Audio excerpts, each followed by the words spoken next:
Hi and welcome to the Machine Ethics Podcast. This month I'm joined by Josh Artus, and we share interviewing responsibilities as he is the host of the Conscious Cities podcast. You could find him cccities.org. Topics that we approach in our chat range from data being misused or misrepresented in use in AI, efficiency gains, being mindful of implementation, using AI for something other than making people look at ads, EEG and the pitfalls of neuro-washing, memsisters being used in ANN systems, Bristol is open, and other issues to do with cities and public money, how to implement automated cars today, food production, and much, much more. Thanks for tuning in. You can find us at machine-ethics.net and support us on Patreon/Machine Ethics. Thanks for listening and hope you enjoy. Hi Josh, thanks for joining us on this crossover podcast. If you could just tell us a little bit about yourself and about Conscious Cities specifically. Great, yeah, Ben, it's a pleasure to be here. So my name's Josh Artus. I help run a research movement called Conscious Cities. I'm also a director of a company called Centric Lab. What we look at is applying the cognitive neurosciences into the built environment. So this naturally comes through a wave of modern technologies that starts to border on what is an intelligent system and how do you start applying intelligent systems to the urban built environment, from transport networks to office buildings to how people personally navigate and experience their city. I came into this through quite a sort of tangential way from coming out of art school and always wanted to see change in the environments around me to help inspire people to be creative and enjoyable. Ended up through the film location industry into pop-ups, and then found my way into trying to identify methods in which you can inspire, but you can also relate to the, for want of a better phrase, the Excel warriors that actually plan a lot of our built environment. The people who design town centres, the people who design the office buildings we go work in, they do a lot of great work, but these guys, they manage financial asset plans that attract investment over gilts and bonds and equities traded in Luxembourg and Hong Kong, and they try to attract investment to the UK. They're not psychologists, they're not behavior and insight experts.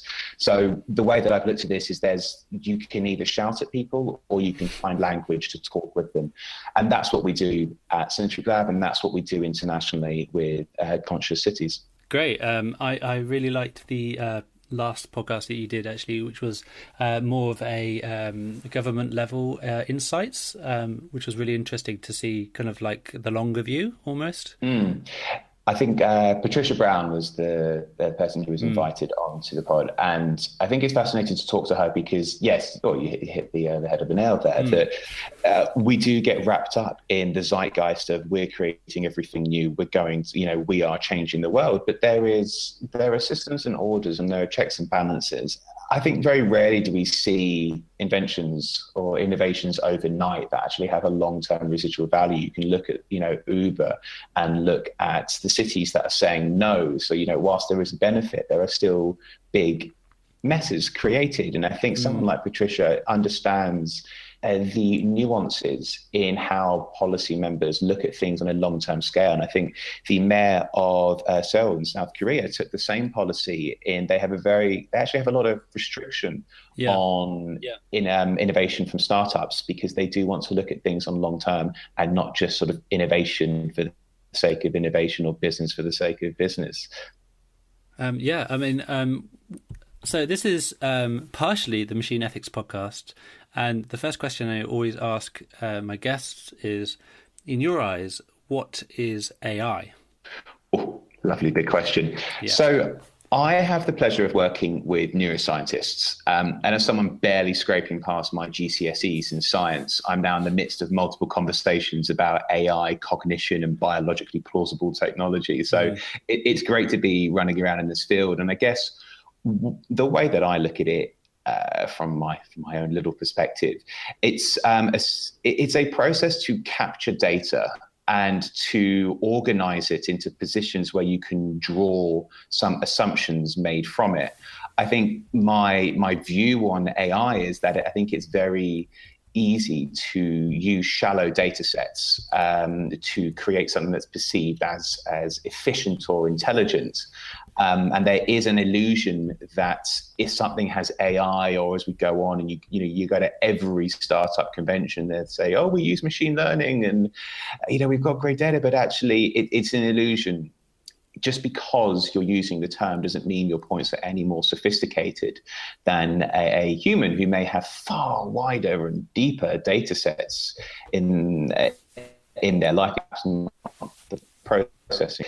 My view on it and what I think of it is a great way to capture data, to test different variables, to draw some assumptions, but only when that data is very deep and very close in how you're referencing it. Right. So it's a data issue for you, and to do with how you use the data within this kind of new sphere of, well, not new now, but machine learning as neural networks and things like that. Mm-hmm. Yep. I think the inspiration or the knowledge I take from it is the book Weapons of Math Destruction by Cathy O'Neill, where although principally not about AI, it references the fallacies in poor cross-referencing of data sets and drawing conclusions that have huge ramifications on people. Yeah, and that to me was the awareness that actually, let's not try and create something that's so intelligent. Let's first just understand things before we recreate them. Right, and I urge you to read that book if you haven't seen it, because it's got a whole host of stories which kind of allude to the misuse of math and data, I guess, as well. So, on behalf of Conscious Cities, I'm going to flip a question around to you. And sure. I don't have a standard first question. I guess but the first thing I would like to know, Ben, is actually, can you tell me a little bit more about to the listeners a bit more about the Machine Ethics podcast and kind of how you ended up producing it? Yeah, thanks, Josh. So I'm Ben Byford. I'm predominantly a designer and maker of things. I got into doing the Machine Ethics podcast after starting to do a presentation on IoT a couple of years ago in a Shoreditch festival. And all the conversations I was having in researching the kind of IoT security, so Internet of Things, all these new devices which were being brought in at the time into our homes, and all the conversations which I was having with various different people in the tech industry were really interesting questions on behavior change, social impact, kind of societal questions rather than technological ones. And that actually made me rethink the talk I was doing, and I moved into a talk which was on machine ethics and to do with all these kind of I would say softer questions, but more philosophy questions and questions around ethics and morality and how the tools that we make affect us, basically, and that's what it comes down to. So the Machine Ethics podcast is leading on from that and actually talking to amazing people within the industry, people who are pundits or makers or writers or different types of people about algorithms, machines, and AI, and the interesting kind of philosophy behind the things that we're making currently. And I was really interested to talk to you, Josh, because some of these things are appearing within especially IoT within the cities and development sectors, and it's really interesting to me about how these things could be implemented and how they would affect us in our kind of daily lives almost. It's wonderful to all hear. I mean, it's just a natural thing that we'd end up in this podcast together, having known each other for a little while. It's interesting because we're both looking at exploring our relative fields. So, in Conscious Cities, it's about understanding the humans behind almost the machines themselves, the property companies, the planning authorities, the architects, but those who are also working in policy, but equally in technology. and yours very much the same from your point, but equally there's kind of an identity of the problem there, that we're still actually separating the issue, and it takes us actually knowing each other a little bit more to sort of bridge that gap. So, in the built environment in real estate, AI is talked about a lot because it's quite an antiquated industry. And there are plenty of cases where they still have the silver platter out serving tea at meetings, and certainly in London it's in lovely, beautiful offices. But but people are questioning whether their roles will disappear, what will happen to how buildings get put up, etc. But I guess I want to flip that question over to you. Is how much is the sort of the built environment, real estate planning, construction, etc., being talked about in the sort of AI circles, if that's the right way to put it, that you are mixing in and who you're talking to? That's a really interesting question. I think on face value, I haven't seen very much conversation in that direction. But I think it's easy to think about all the things within that sector that can be affected by different AI developments.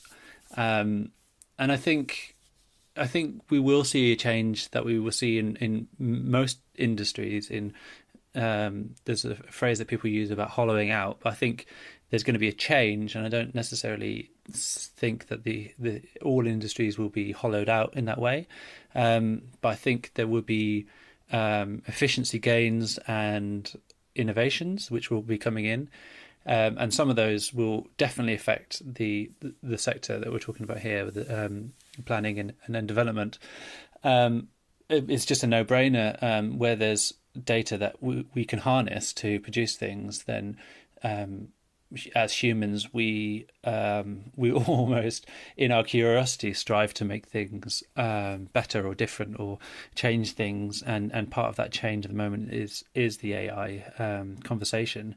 So I definitely see things going to be going further in that direction. I think for me, it's to do with, being mindful of that implementation. So we could change this, should we? Or how is this change going to affect us, etc. So these are the kinds of questions which I am currently urging people to consider.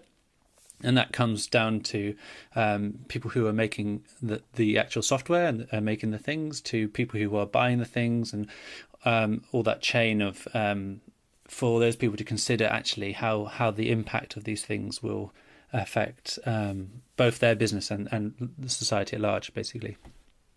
I don't know if that actually answers your question. A follow-up question to that, because do you feel that it's a point where the lack of questioning oneself in the desire to kind of to propel forward, to be innovative, to get a good job, to move forward, that there is a lack of questioning the role of the programmer, of the data scientist, of the whomever the individuals may be who are looking at this from a data point of view, looking at the algorithms, etc. they're creating. Are there not enough forums for them to be aware that actually we do need to step back? I mean, we're aware of sort of open AI over in the States, and I think it's I'm trying to remember the name of the other one, the Artificial Partnership. I can't remember the name of it. Apologies, everyone. But on the ground as such, do you feel the Machine Ethics podcast was set up because you weren't seeing enough voices questioning their role? And what do you feel is the kind of necessary nudge to improve that conversation? I do think that I set up the podcast partially because I was interested in that sphere, and I want to learn more. And to learn more, I cannily developed the podcast in order to speak to really, really interesting people. So that was definitely part of it, and part of my own personal development, but also I wasn't seeing those voices broadcast. I was maybe hearing what people had to say, but I wasn't hearing it in the media. And the media tends to have a very a single thread at the moment to do with this sort of conversation, where the conversation is stuck on the trolley problem or the ideas of being killed by automated cars, and it's not actually developing within news outlets. So I see where I'm sat at the moment as trying to develop the thinking and the exposure at the same time through these podcasts and through my own work with companies and developing guidelines and such. And I'm currently also part of the IEEE conversation on producing guides for autonomous systems.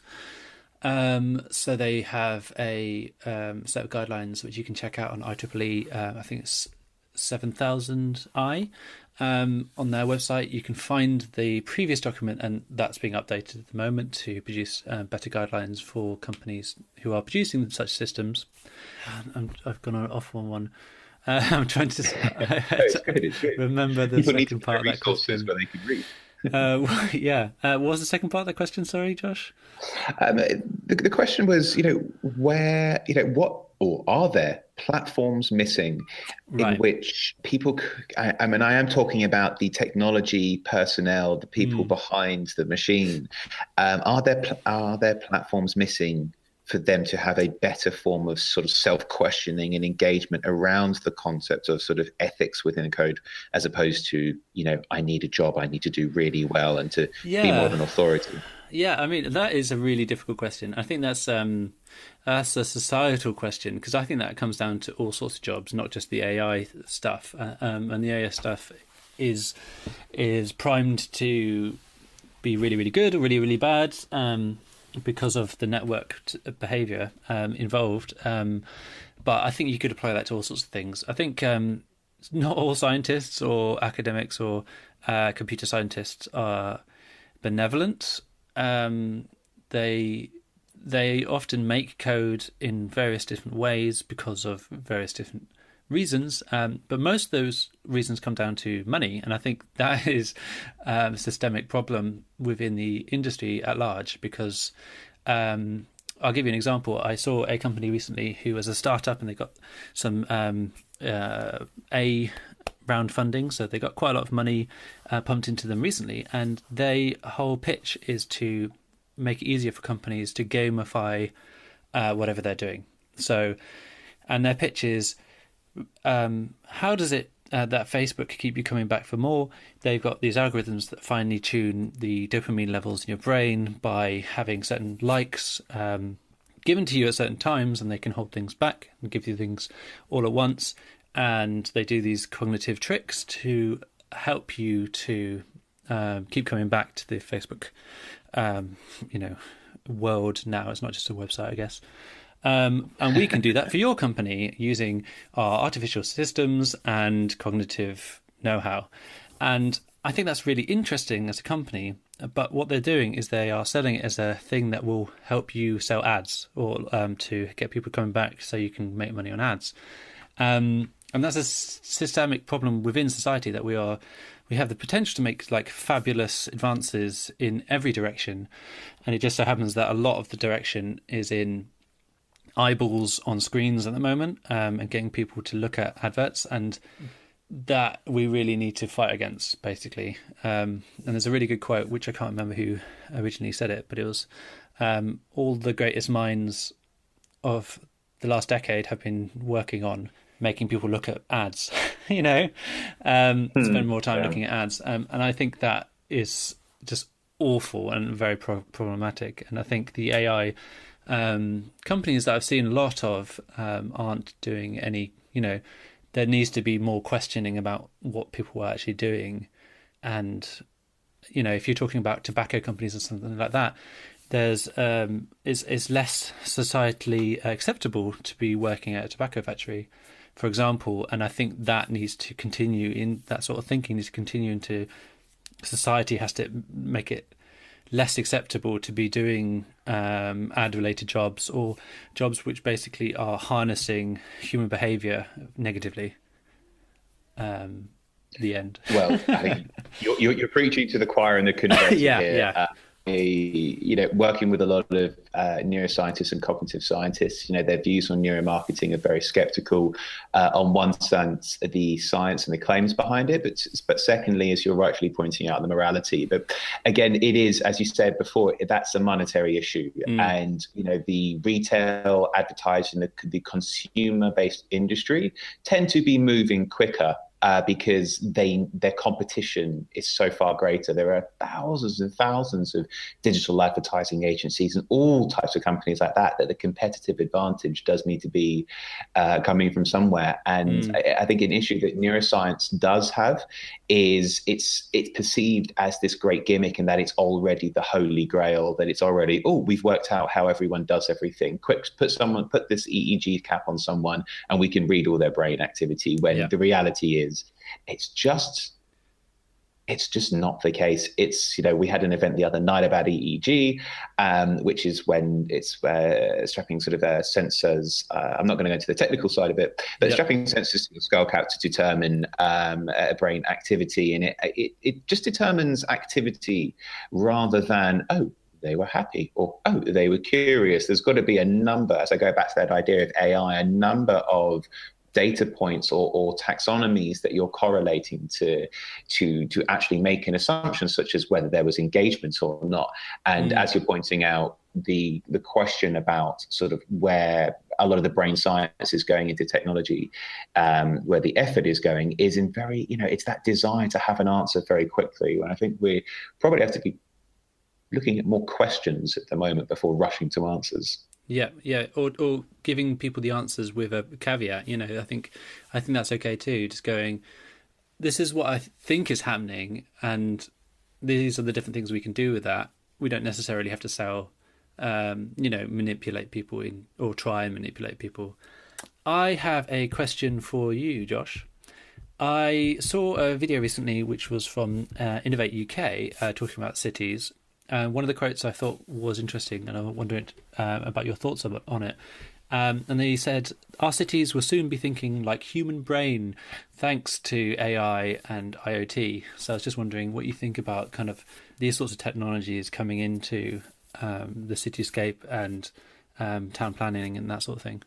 I think with a sentence like that, and I must caveat that I do respect a lot of the work that Innovate UK do, but I think a video like that kind of highlights the problem, because we don't know how a human brain thinks. Right. That is the first and foremost. I'm not a technical person, but I remember seeing in the University of Southampton, I think it was at some point last year, they believe they've developed a series of memristor chips that they believe can start to fire these sort of trillions of neural network connections that are relative to how the brain reacts, which is trillions of cells and activity firing all in 1 minute, and no one has a clue what's going on. So if we only recently are understanding the brain, and then secondly only just about understanding can the technology even get anywhere near replicating it, there's first a technical capacity, then a theoretical one to understand it. So I mean, from the tech point of view, going to cities, we're really far away. I mean, stepping back, we can barely get the basics right. Barely get a phone signal in most office buildings in city centres. I mean, it's actually a bit pathetic. And I think this idea of, okay, well, let's focus on making a city have a brain. Let's run for that. Let's make everything sensor led. Let's make it smart in that way. We will get there, but at the moment, it's a little bit like polishing a turd and glittering tech over the top. When reality is things can easily just break apart. I think the idea of if it's acting like a human, and this is where we get back to the sort of theoretical, side of psychology and neuroscience as well.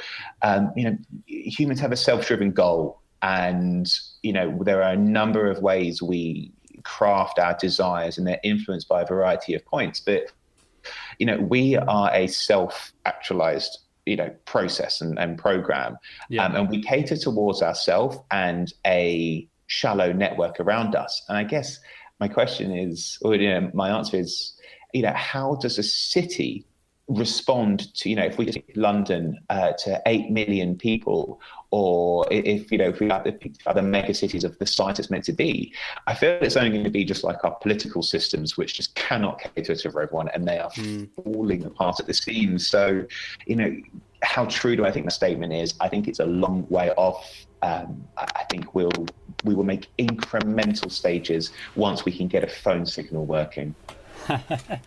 So if I can follow on from my point, Ben, and actually throw part of that question back to you, if there is the imperative and the incentive and the desire to laden our cities with technology sensors to gather these data points so we can make them smart, from a technologist perspective, and the people that you're interacting with in the conversations, is there an immediate sort of current barrier to entry in coating our cities with sensor?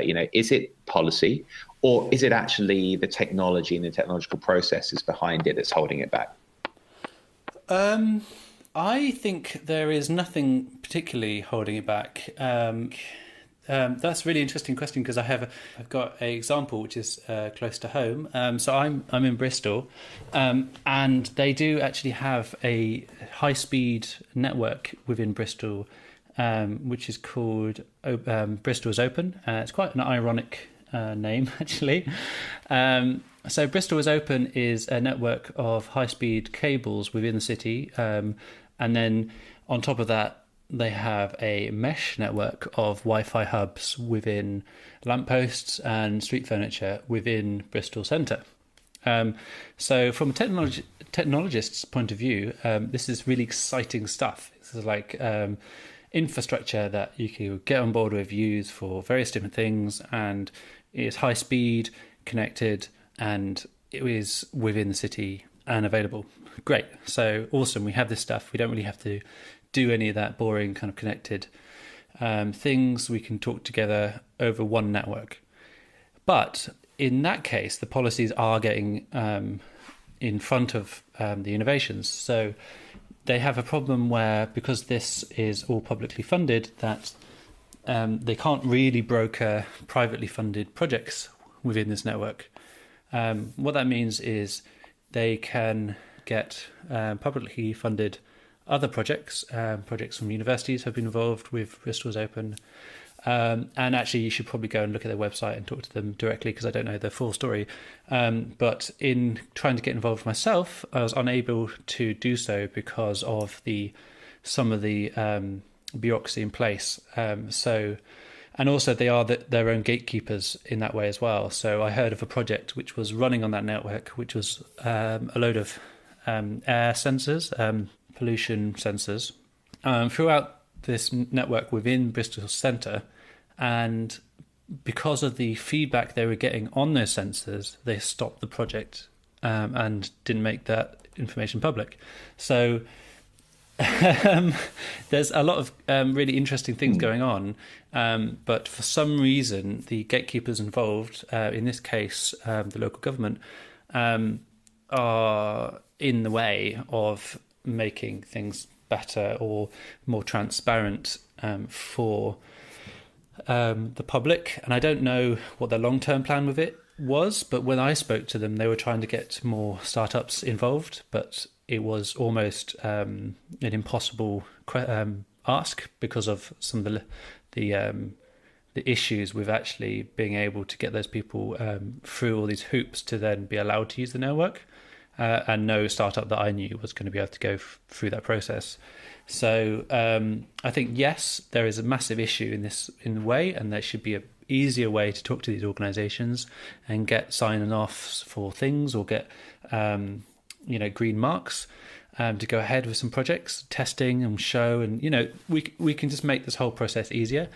But on the back of that, I'm not sure if it's the same company or not, but there is now a Bristol-based air pollution sensing network, which is based on people who cycle. So having being rebucked on this process, I don't know if it's the same people or not, but there's now a project for anyone who wants to wear a sensor on their bike, and that is a sensor which has communication to mobile networks, which can then contribute to the overall air pollution of Bristol. So innovations are possible, but it's just the local planning is getting in the way of things which on face value look really good and really interesting. That's a good point. It's interesting to start dissecting. In the built environment, one of the questions going across a lot of the major cities is that a lot of urban redevelopment and regeneration is being done by private companies. They take over a lot of the public realm. And so you have this cross between a public-private space, which is frustrating at times. And it's a bit concerning that you don't have free space to whether it's your constitution or your rules of law. But, the reason I reference that is because that's on one side that's happening in the environment, but in Bristol, you are seeing people like Intersection, the subdivision of Alphabet, Google, their link, I think they're called Linksys, they're kiosks that first appeared in New York. This is a private company capturing data. So, their ability to do really what they want as a private company is more quicker. They can incentivize themselves or other people monetarily. But what you've just highlighted there is when the state does it, which is fantastic that they take the attitude. I know Transport for London are actually a very smart institution themselves on this side. It's great, but there seems to be this limbo in how they can actually become agile in competition to perhaps industry so that the public service can actually represent sort of what the public needs rather than relying on the private companies to do what the public wants. And they're only going to do what the private company wants. I think it's an interesting kind of analogy to see. The purpose of conscious cities is often just have these conversations, just try and make aware where are our problem points, where are our sore points. And it does feel that to have the freedom of expression, the freedom of a digitally connected city, we do need better institutional or public-based data capture services that are actually open to interpretation, sort of quicker and more agile. And that feels like it's moving in that direction. Do you agree? Yes. I'm still. I think things are moving, but I'm still dubious about this connection between the public and private, and making those. Maybe if that connection's not very well tended, that the public is, as you say, more agile, and I don't have many connections with local governments, but on the work that I've been doing, I haven't seen a lot of that. So I would say that local governments still need to invest in expertise and invest in connecting with projects, basically. Yeah. Don't deny that. I don't deny that at all. A lot of local governments are trying to ensure that people have a house over their head, or a roof over their head, and mitigating, major health issues. It's such a diametrically opposing situation. On one side of, how do we radicalize what we do? And then on the other side is, oh, hang on, we have less and less money. How do we solve? It is a concern. I think this is where the role of the citizen comes about more. And this is something we spoke about with Patricia Brown in the podcast you mentioned before for Conscious Cities, about how you need to have the more informed and engaged citizen that perhaps works as a much more collective to almost ask permission from a local authority rather than ask the local authority to act. Yeah. It's can I make a little analogy here, actually? So I have an analogy which may be appropriate at this point, where you have the problem that we are facing, I think, is obviously aside from the local governments having to do all this other stuff, which doesn't necessarily mean improving the local network and just making it work in terms of housing and all sorts of other things like NHS and stuff. But I think things like technologies are like weather vanes, for example.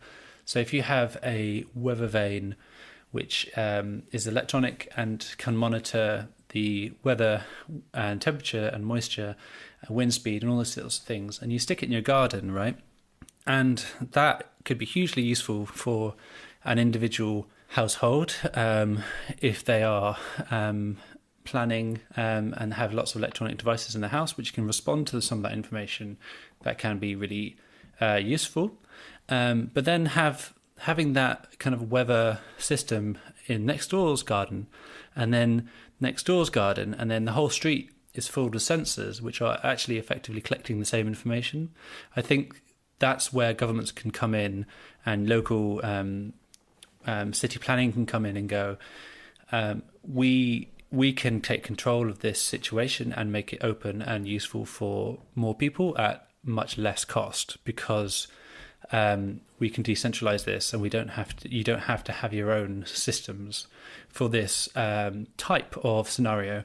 Obviously, that's a very specific situation, but I think where local governments have a trump card over private companies is private companies want to sell to as many and as often as possible, whereas local governments don't want to sell at all, just want to produce as much as they can in the most efficient way. So I think it would be useful to look at situations where local governments can come in and technology-wise and do things actually better than private companies could do because of that situation.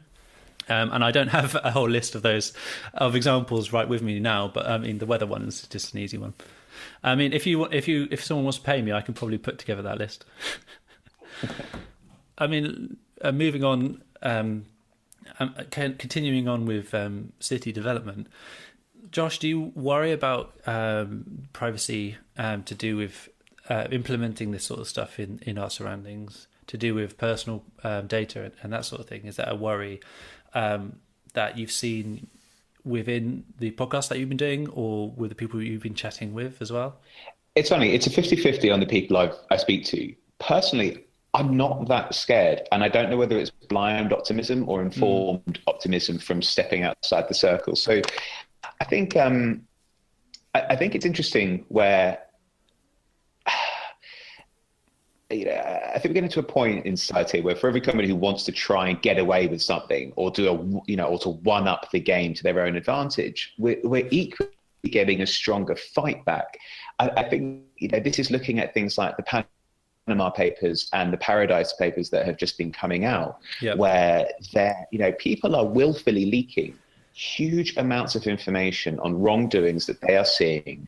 Not necessarily illegal wrongdoings, but societally unfair wrongdoings, and that we're seeing more and more sort of transparency is coming to the fore, and that's making people more aware. And I think this idea that as soon as someone says privacy and data in a city, we have this trigger that just makes us think of Orwell's 1984 and that we are going to be controlled. But I think public awareness is getting much stronger.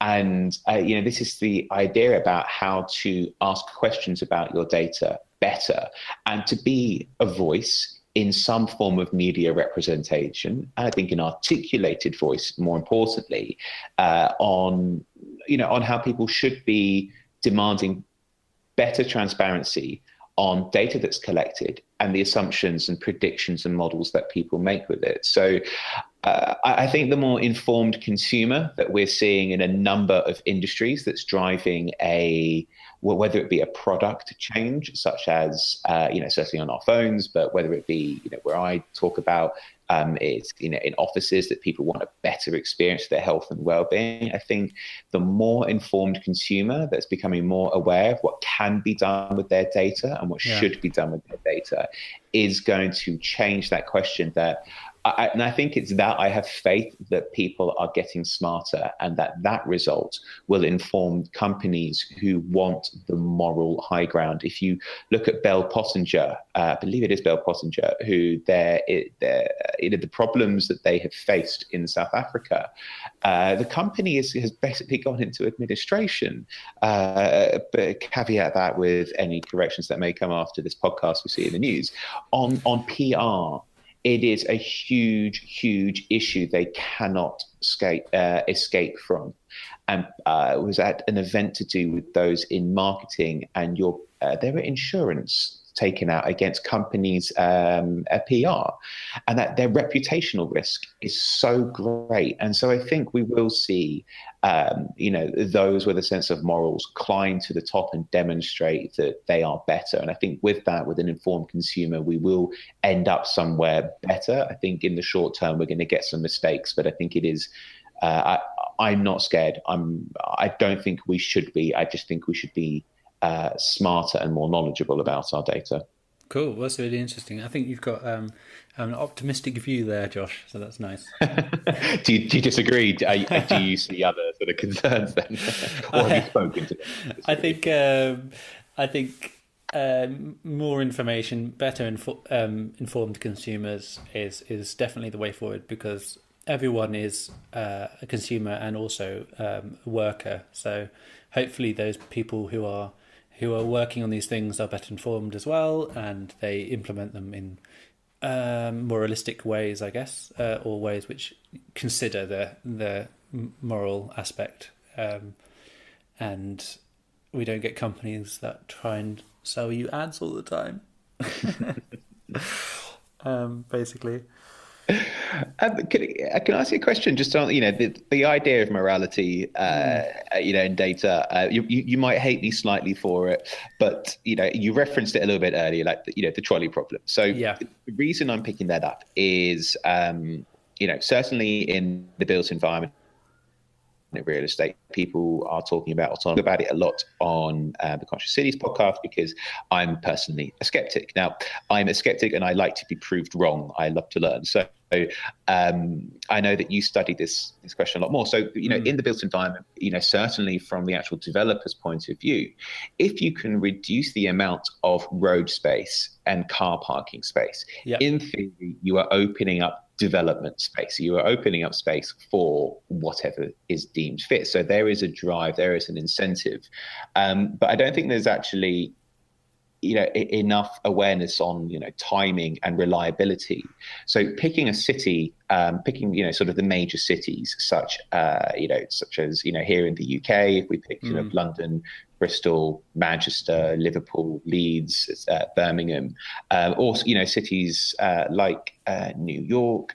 I'm talking dense cities rather than sprawls, where I know that LA is a hugely sprawled city, loads and loads of cars. Very different situation. I guess how far are we away from seeing the dream come true of autonomous vehicles being so good that there is no risk to removing car parking spaces? Will it be a tech that in 5 years after, oh no, we've made a mistake? Where are we in this big gamut of autonomous vehicles, in your opinion? Well, I think that we're seeing some of that being displayed already. So there's projects in the UK. There's one happening in Greenwich at the moment, which is with the TRL, and they are using pods. So they're kind of car-like, but they're almost autonomous kind of trams, if you like, and they are based in Greenwich, and you can probably go and use one today.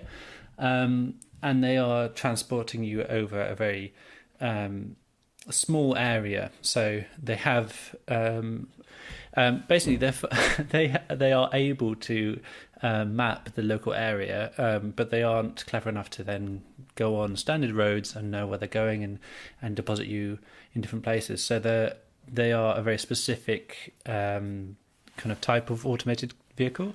And sorry, you lost the audio a little bit earlier. So we're talking about automated cars, right?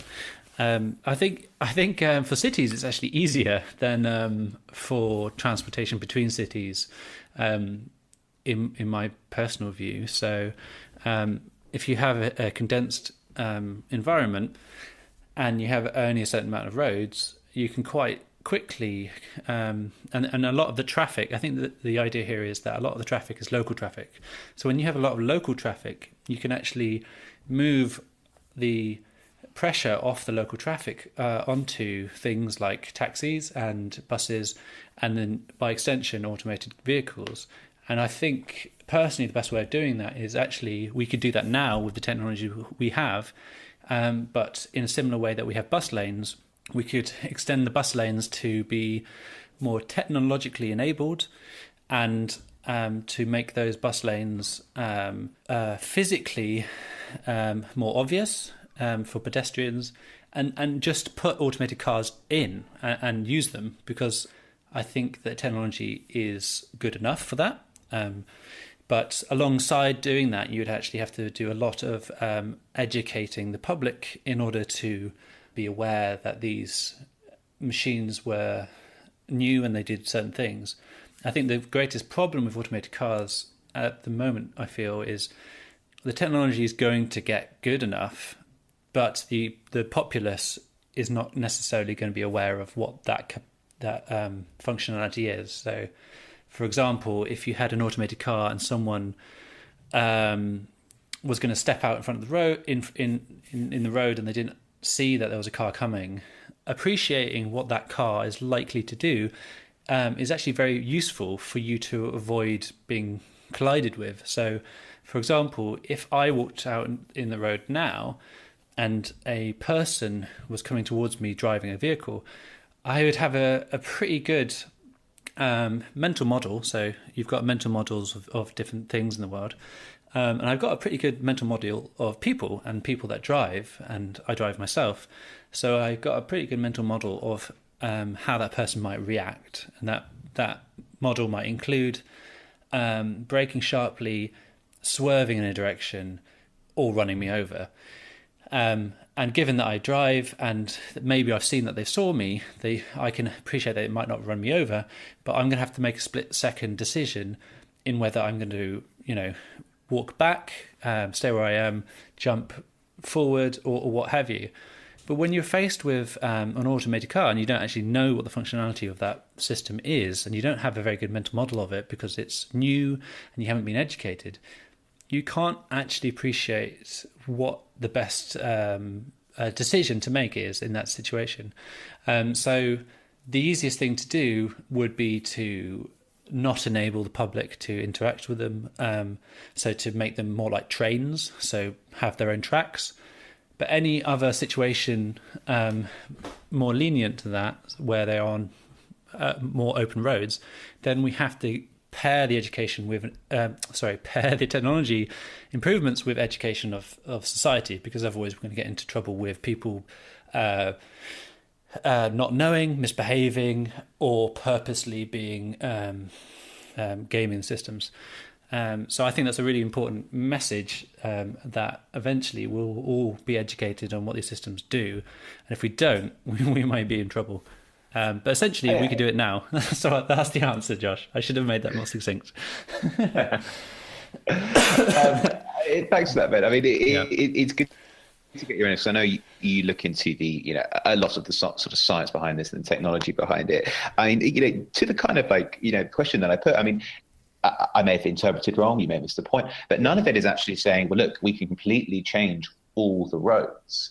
It's kind of going, well, here is an alternative transport method, rather than here is how we, revolutionize transport. It's kind of like, here's how we have a little bit of evolution involved. And I kind of just question, is it worth all the time and money and the brain power that's going into it? I'm looking at it and I think I'd much rather have all those intelligent data scientists trying to work on forms of curing cancer. I could say that about lots of things, really. Because if we're just going to have another bus lane equivalent, or just other things in the bus lane, is it replacement or is it displacement of other people? I think there's a question that becomes in the circles that you kind of explore about insurance policy behind someone who may have an autonomous vehicle and someone who drives a normal. And instantly you're creating a class of citizens through how they can perhaps afford to interact with their environment. When, we're starting to get there now with things like congestion charges in cities that tax people on polluting vehicles. But another one of these, I think it's a big political question. I don't know, is this... Yeah. I think that's an opportunity, actually, rather than... so I'm going to take the optimistic on this question. So I hear what you're saying, but I think it's completely transformative. And I think I was more sceptical, but after talking to lots of people on the Machine Ethics podcast, I am a convert, and I think it's going to be transformative. And I think part of that transformation is, like you were saying, congestion charges and things like that. When there isn't a congestion charge and cars are cheap and there's no road tax and the cost of travel is cheap, and the transportation for goods is cheap, then it's transformative. Societally, it will make so much of an impact, and that's not even including the people whose lives will be saved from. Hopefully, the idea is that it's safer. So I think when we get poorer people who may not be able to afford transportation as much, being able to move around more is going to be just another revolution, really. I don't think there's any reason why we shouldn't be striving for betterment in society. But I think, like you were alluding to, that is a picture that I have in my mind, and what might actually happen may differ from that, and the cost of travel might be expensive because it's all private companies, or safety aspect is not as safe because there's lots of different types of automated cars and they don't necessarily speak to one another. So I think the governments and local governments have a lot to do in this area, and I think by the way I'm looking at it, the best scenario would be a monopoly, and the best monopoly is a democratic one. So if I was choosing automated cars tomorrow, I would get, I'd hope that the government had something to do with it, basically. Thank you. That's a good point. Yeah, I don't know if that covered what you were talking. No, it does. It gives a fresh perspective on something that, they're big stories that people are asking of their daily lives. They're asking of their cities. There are problems with cars. We do have too many cars. Yeah. I guess something that I look at is a different type of car the solution, or is it changing the need for transport the solution? And I don't have the answer. Neither of those are easy solutions. I come back to this point of how do we ask better questions of the problems that we're looking at? And I have the pleasure of living a life, and this is what I want from the Conscious Cities podcast, is for people to learn, to keep learning from other informed people. And so that's why I asked you a question, because every time you hear an answer, you hear a different perspective, and that's how you build it up. Yeah, well, that is great. I mean, from my perspective, if you want everyone to start moving to an environment or more environmentally friendly situation, where perhaps that is having electric cars instead of petrol-driven cars, and I think the easiest way of doing that is to have automated cars, and then people don't have to actually make the choice and afford the new electric car. And lots of people can't afford to buy a new car. I'd like to buy a new electric Tesla, but I just can't afford to do that. So I think automated cars in this way have a really good prospect for making that situation better. So I think that's really interesting timing, almost, that these two technologies are coming together. Imagine a automated petrol car in the 60s or something. That's a very different world that we would be living in, I think. So I think we're getting to the end of the podcast, Josh. So the last question that I have for you is, what technology developments scare you, and equally, what really excites you at the moment? Cool. I think that they're connected, actually. Okay. So what scares me is the overproduction of synthetic food and drugs. Right. And I mean, pharmaceutical drugs by that. I think we're now actually seeing the effects of pharmaceutical, synthetic, recreational drugs having an effect on certain aspects of society. So, I mean, the way that I look at that when it comes to food is we are organic creatures, and more and more we're learning, and more reports and studies demonstrating the impacts of chemicals on our bodies and systems. The majority of consumer-based food for the Western world does come from a lot of artificial manufacturing it petrifies me. Young children in particular drinking things like Lucozade. I mean, their bodies cannot process the chemicals and the high sugar content that is within that. We were having a conversation the other day about, are our children more erratic in attention seeking? And I just wonder how much that is down to poor nutrition. But nutrition is not an easy thing to solve. The supermarkets have been good in the fact that they have built a reliable service, and in many cases, a family can access one place and solve all their needs. I think it's actually a French philosophy that came up with the idea about the hypermarket, an analogy of a hunter going into the forest to get what they need. And that is good. However, what it has done is obviously squeezed out the process of local and natural production, being able to travel. So if you are not near local foods or items like that, the economies of scale mean that they cannot reach you, and you are thus living under sort of a monopoly of food production. So to me, it's concerning in how we treat our bodies.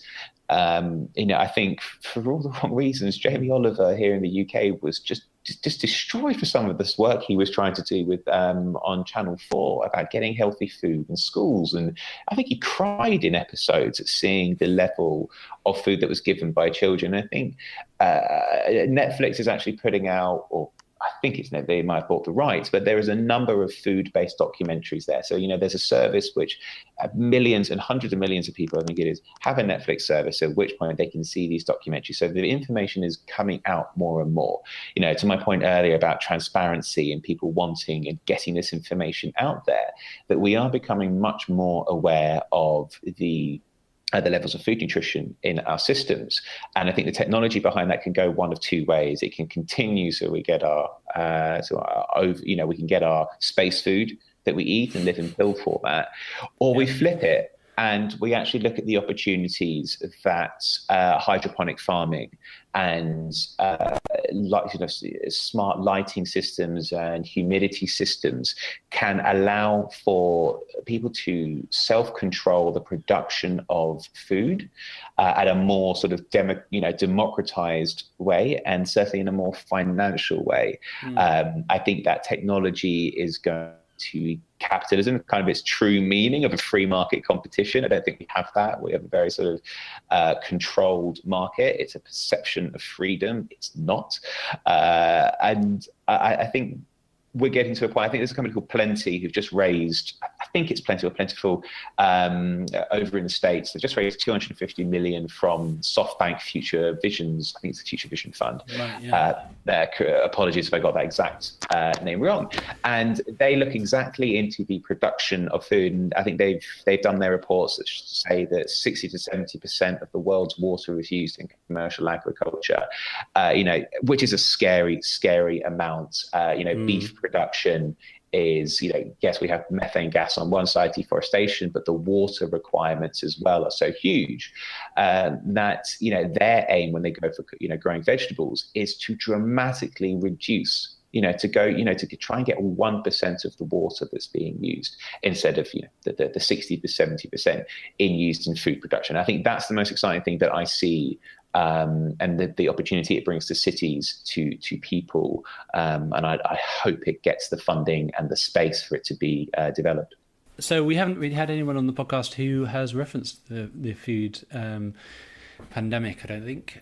So that's really interesting. So it's all about technology used to harness food production and locally, or to control over food production. And efficient uses of very limited and finite resources. I think that has to be a look to it. I mean, there's no denying, Ben, I am a big foodie and I love food. It's always on my mind. I think that might be my interpretation. Right. So coming to the end, I mean, I tend to ask a similar style of question. It's not necessarily what scares or excites us. I think it's more the most effective thing. So to date on Conscious Cities, I've been interviewing people who work in the built environment. So I've worked for, I've spoken with people who work in sort of prop tech businesses, spoken with people who work in financial lending, working people who work in sort of traditional property development. So it'd be interesting to get your view as, shall I say, an outsider of the normal industry, that if you looked at the built environment, and from that you can pick whatever element of it, you can pick civic elements, or you can pick office developments and things like that. If you were to look at it, and if you could just in front of a room of all the big decision makers kind of scream your point of, guys, you've completely missed this great opportunity here. Do you not see what we could do if you just did X? And I've got this piece of technology here that's going to make that happen. When you're looking at it, is there a piece of tech that you're going, what, this would make such a difference from the experiences that I've had in this, living in cities? I think this might not be the answer you're looking for, but I think the thing that springs to mind is the technology of togetherness. So I think we have a tendency to make things which are creating experiences for small amounts of people. And I think cities are, they do this as well, and they don't necessarily encourage participation. I think the more that we can do to encourage participation within our cities, the better. And I think Bristol is a good example of this, because the city centre is basically a large shopping district, and shopping is an activity. It can be a leisure activity, but it's very much an activity for few people, few individuals, or a solo activity. And I think that we need to encourage larger scale activities for people, whether that's sports or games or music events or something like that, which are easily accessible. And I think that's where the technology comes into it, where there is ways of seeing what the city has to offer as you are moving through it. Which doesn't involve going to Costa or, Peacocks or whatever it is. Like, I just don't go into the centre of Bristol because there's nothing for me there, unless I need a new pair of socks. It's just no need. And actually, the leisure activities that I engage with mostly consist on the outer rim of Bristol. So I think that, for me, as a person in the world, is a real problem. And it's a problem of planning, for sure, but of it's a social issue that people always harp on about. People aren't talking together as much, or aren't exposed to different types of people as much, or we're all living this social media bubble, etc., etc. I think there's some real technological innovations, or not innovations, that just technologies that we can use to harness and planning to implement these areas within cities, because we're all humans, we all have to interact with each other at some point, and we're only interacting less. So, as a social being, I think that's it's a real shame. And it'd be really lovely just to go down the street and go, oh, someone's playing tennis and they need a partner to play tennis with, and I have half an hour. It doesn't have to be complicated. Or skateboarding is what I engage with quite a lot. So, it doesn't have to be shopping, basically. I love that, Ben. I think you're going to be joining everybody in checking out what Sidewalk Labs get up to in Toronto, because I think it very much is based around that. I think it's a wonderful way to look at it, to look at what's the purpose of our built environment. It is to bring people together. So I love that a technologist actually goes, oh, we just want to use it to get people together. That's fantastic. Ben, thank you so much for this double play of the Conscious Cities podcast and the Machine Ethics podcast. This has been great. Thank you very much for your time, Josh. It's been an absolute pleasure, and thank you for spending the time with me. If people want to find you, follow you, how can they do that? Sure. So Conscious Cities has a website, which is cccities.org. And we have a number of Twitter accounts, so at Conscious Cities, or on Facebook and the like. Me personally, my best place is you can find me ranting on Twitter about all things in general. My Twitter account is at Josh_Artus, Artus.